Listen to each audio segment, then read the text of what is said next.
Hello students, welcome back to our channel. So आज की video आपकी होने वाली है third lecture of the chapter number 6 geometry and measurements. Last 2 lectures मैंने कवर कर दिए, जिसमें मैंने line segments, angle, triangles and कुछ क्वाड्रिलेटरल, हेक्सागोन, ये सब चीजें मैंने उन दोनों लेक्चर्स में कंप्लीट कर दिया है, अच्छे से एक्सप्लेन करा है। दैट्स व्हाई हम थर्ड लेक्चर पे आए हैं इसके। तो वो 2 लेक्चर्स पहले आप वॉच करके then you have to come here, because तब तक आपको थर्ड लेक्चर समझ नहीं आएगा।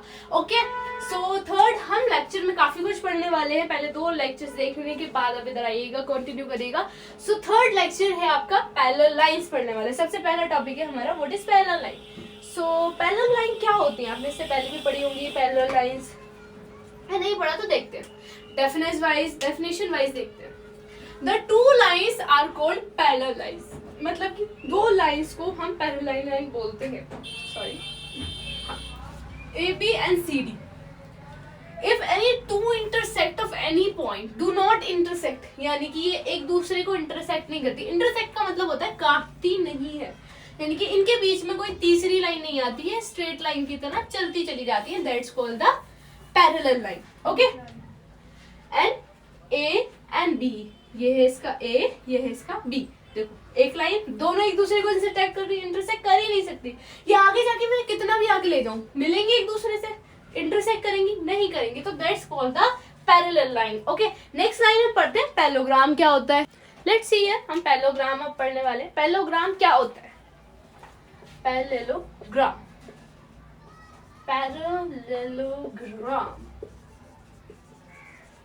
पैरेललोग्राम क्या होता है? डेफिनेशन लिख देती हूँ पहले इसकी मैं। A parallelogram is a 4 side। कितनी साइड होती है इसकी? 4 साइड होती है। क्लोज्ड फिगर, कैसी फिगर होती है इसकी? क्लोज्ड। अभी हम एक्सप्लेन करेंगे सब कुछ इसका। That is quadrilateral whose opposite sides are parallel.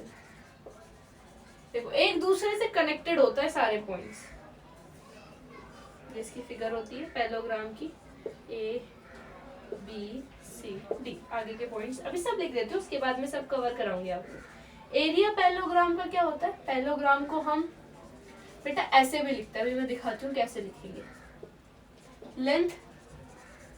Length into breadth, length into height, sorry length into height. Breadth नहीं होती इनके अंदर, हाइट होती है। पैरामीटर क्या होगा इनका? To sum of adjusting angle. मतलब क्या है, देखो आप समझते हैं इस पूरी बात को, हम एक्सप्लेन से अच्छे से समझते हैं। सबसे पहले पैरेललोग्राम की 4 साइड होती है। देखो देखा आपने, 1 2 3 4 साइड से। ओके, क्लोज फिगर होती है, कहीं से खुल रही है फिगर? नहीं खुल रही है, क्योंकि ये चारों साइड से क्लोज्ड फिगर है। ठीक है, क्वाड्रिलेटरल की तरह होती है। ये क्वाड्रिलेटरल भी 4 लाइनों वाला होता है। इनके अपोजिट साइड पैरेलल होती है, यानी कि ये इसके पैरेलल है और ये इसके पैरेलल है। एंगल लाइन इसके ये पैरेलल है, इसके पैरेलल। पैरेलल की बेटा पहचान होती है, 2 लाइन बनी होती है। अगर मैं लिखूं AD बराबर है BC के, पैरेलल है BC के, तो पैरेलल की ये भी पहचान होती है।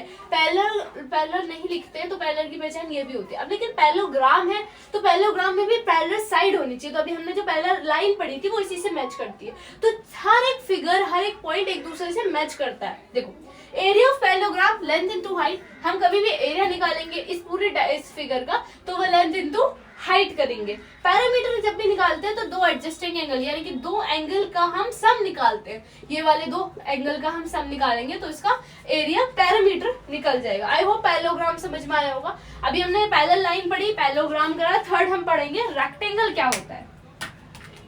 इसको रब कर रही हूँ, रेक्टेंगल पढ़ेंगे। इसके क्वेश्चंस भी बेटा मैं आपको काफी सारे आपको कराऊंगी। हो सकता है इसी वीडियो में, या फिर क्वेश्चंस के लिए अलग से वीडियो है। जो भी हो, आप इस चैप्टर में कंटिन्यू रहना, क्योंकि चैप्टर काफी लेंथी और इम्पोर्टेंट चैप्टर है। इससे क्वेश्चंस काफी आते हैं। देखो नेक्स्ट पे बढ़ते हैं, रेक्टेंगल।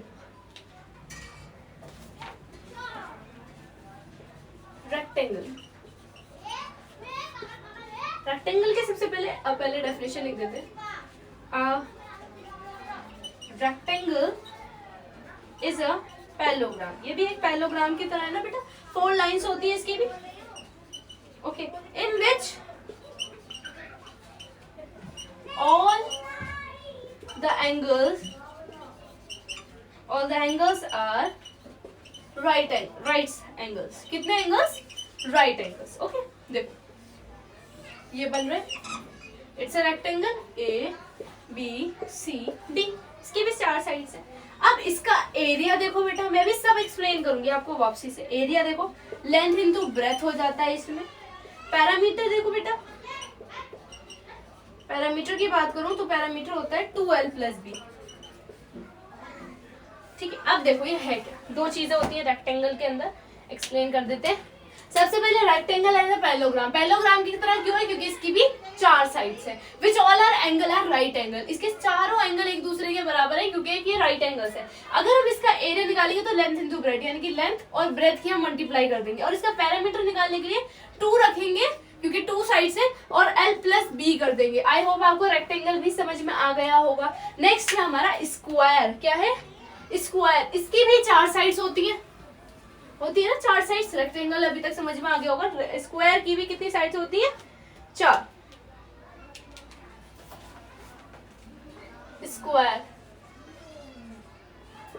स्क्वायर की डेफिनेशन लिख देते हैं। Square is a rectangle. क्यों? क्योंकि उसकी भी 4 साइड है। In all sides are equal, इसकी चारों साइड इक्वल होती है, एंड ऑल एंगल्स इक्वल। देखो ये बन गया आपका एक square. A B C D. इसका एरिया की मैं अगर बात करूं तो साइड की स्क्वायर होता है, और अगर साइड ऑफ स्क्वायर की बात करूं तो वो रूट में एरिया निकलता है। और अगर मैं पैरामीटर की बात करूं तो बेटा पैरामीटर होता है 4 × साइड। मतलब ये समझते हैं, देखो है क्या। अभी 2 फिगर आपकी और बची है। स्क्वायर इज अ रेक्टेंगल क्योंकि इसकी 4 लाइन है, ऑल साइड्स इक्वल और एंगल्स इक्वल, क्योंकि इसकी साइड्स और एंगल्स दोनों ही इक्वल होते हैं। अगर मैं इसके एरिया की बात करूं तो मैं साइड का स्क्वायर कर देती हूँ। सपोज दैट 1 1 1 1, तो क्या हो जाएगा? साइड्स इसकी चारों है तो 1 × 1 का सबका स्क्वायर हो गया, तो ऐसे करके स्क्वायर करके एरिया निकलेगा। साइड्स ऑफ अगर मैं बात करूं तो इसका एरिया जो मैंने निकाला है वो ही मैं रूट में रख के आंसर निकाल सकती हूँ। पैरामीटर यानी कि 4 साइड जो है उनकी सबकी मैं मल्टीप्लाई करके एक पैरामीटर निकाल सकती हूँ। तो आई होप आपको अभी तक कितना पढ़ लिया हमने? पैरेललोग्राम पढ़ लिया, पैरेलल लाइंस पढ़ लिया, रेक्टेंगल पढ़ लिया, स्क्वायर पढ़ लिया। 4 चीजें पढ़ चुके हैं हम। 5वीं चीज हम पढ़ने वाले हैं रोम्बस। क्या पढ़ने वाले हैं हम? रोम्बस। रोम्बस क्या होता है देखो वो पढ़ते हैं। इसको मैं रब कर रही हूँ। हाथ का बेटा सभी चीजों को अगर आप लिखेंगे तो आपको बेटा याद भी रहेंगे, और अगर सपोज दैट आप रिवीजन देखो बहुत इंपॉर्टेंट है, क्योंकि रिवीजन नहीं करेंगे तो सब भूलते रहेंगे। तो वो रिवीजन के लिए आप अपने नोट्स रेडी करेंगे तो may be it's a good for you, क्योंकि नोट्स बेटा बहुत नेसेसरी होते हैं, क्योंकि हम खुद के लिए नोट्स बनाते हैं बेसिकली, है ना। ओके, तो हम पढ़ने वाले हैं रोम्बस। 5th चीज हम पढ़ेंगे यहाँ पे रोम्बस। क्या? रोम्बस। अभी तक हम सारे शेप्स पढ़ रहे हैं, इस वाले लेक्चर में शेप्स हैं। पिछले के 2 लेक्चर देख के आइएगा। The rhombus is a parallelogram whose all sides are equal.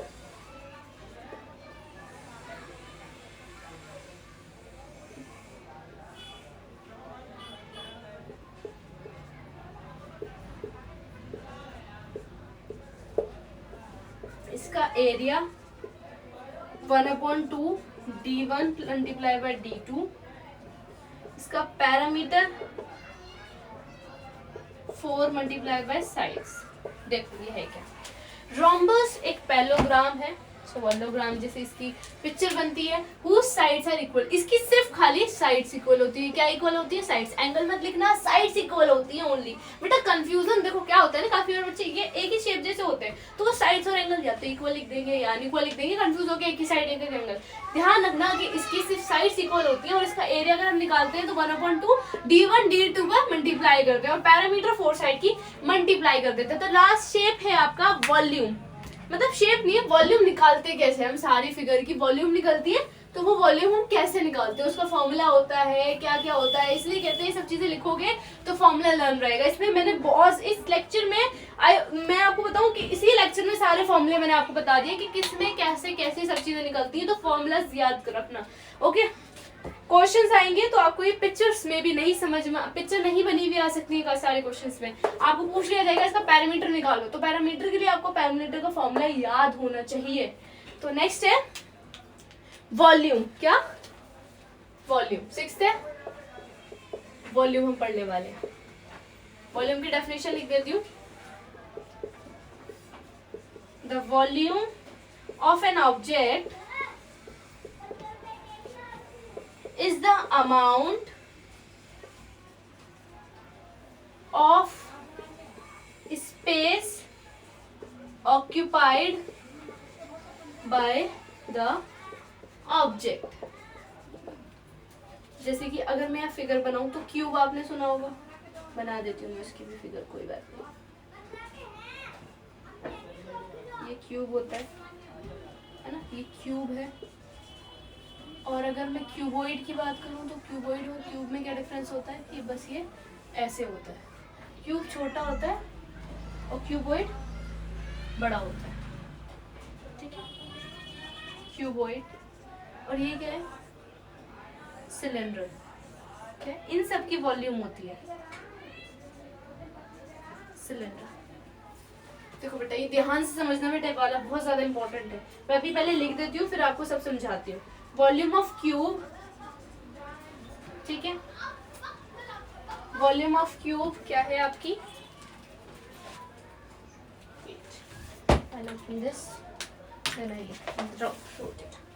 Volume of cube है साइड का क्यूब, मतलब कि side into side into side into side. अभी सब एक्सप्लेन करूंगी आपको। वॉल्यूम ऑफ क्यूबॉइड देखो बेटा, length multiply by breath multiply by height. अगर मैं बात करूं वॉल्यूम ऑफ सिलेंडर की तो पाई स्क्वायर एच। आपने इसमें कुछ आई थिंक नया भी सुना होगा, देखो क्या नया सुना होगा मैं आपको एक्सप्लेन करती हूँ अब सारी चीजें। देखो ध्यान से सुनना बेटा, ये इंपॉर्टेंट है, थोड़ा सा कंफ्यूजिंग भी है क्योंकि इसमें सबसे ज्यादा फॉर्मूला है। वॉल्यूम देखो 3 चीजों की होती है, क्यूब, क्यूबॉइड, सिलेंडर। 3 चीजें ध्यान रखना, क्यूब, क्यूबॉइड, सिलेंडर। ये cube and cuboid, cube and cuboid में क्या होता है, क्यूब छोटे होते हैं, क्यूबॉइड बड़े होते हैं। इसकी 4 साइड्स होती है, इसकी 6 साइड्स होती है। The volume of object is amount occupied of the object, ठीक है, ये इंपॉर्टेंट नहीं, ये है तीनों चीजें। सबसे पहले मैं क्यूब की बात करूं तो इसके 3 साइड्स को मल्टीप्लाई करके इसका वॉल्यूम में निकाल सकती हूँ। 3 साइड्स को मल्टीप्लाई करके इसका वॉल्यूम, सपोज इसकी साइड्स है 3 है, 3 इक्वल नहीं होती, अलग अलग भी होती है बेटा।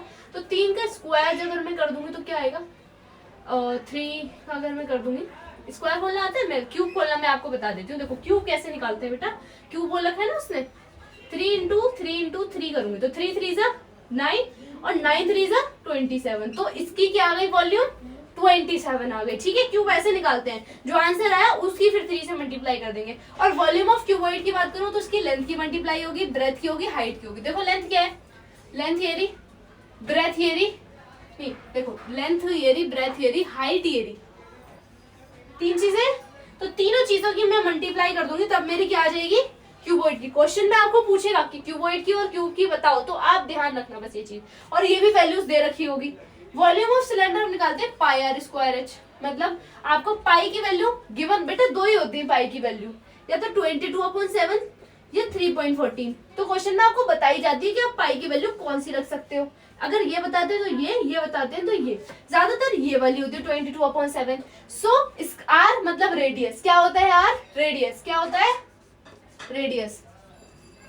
ठीक है, रेडियस भी बेटा आपको दिया जाता है। और एच मतलब हाइट। तो इन सब आर का स्क्वायर करेंगे, यानी कि अगर मान लो आर आपका रेडियस अगर आपको 4 दे रखा है तो आप 4 का स्क्वायर करेंगे, तो 4 का स्क्वायर 4 × 8, तो इसकी क्या आ गई आर की वैल्यू 8। खोलेंगे बाद में इसको, फिर ये हम ऐसे करके फॉर्मूले में पुट करते चलाएंगे। ये सब चीजें आपको आएंगी क्वेश्चन सॉल्व जब आप करेंगे ना, तो क्वेश्चन सॉल्व करते करते आपको ये सब चीजें आ जाएंगी। सो ये था आपका बस आज ये चैप्टर आपका यहीं पर ही कंप्लीट हुआ। जितना भी इंपॉर्टेंट था, जितना भी जो भी चीज इंपॉर्टेंट थी, मैंने आपको यही कवर कराई है बेटा। इस चीज को अच्छे से पढ़िए, समझिए। इस चैप्टर में अब भी कोई क्वेरी बची है तो कॉन्टेक्ट मी, अब यूट्यूब के कॉमेंट बॉक्स में मुझसे पूछ सकते हैं। Thank you so much watching मी। अब नेक्स्ट वीडियो जो होने वाला है ना बेटा, इसका जो 4th पार्ट आएगा लेक्चर का, वो होने वाला है क्वेश्चंस पे बेसिस। कुछ क्वेश्चंस हैं जो, कुछ ही क्वेश्चंस हैं जो मैं आपको कराऊंगी, तो वो क्वेश्चंस के लिए भी आप रेडी रहना। Thank you so much, bye bye.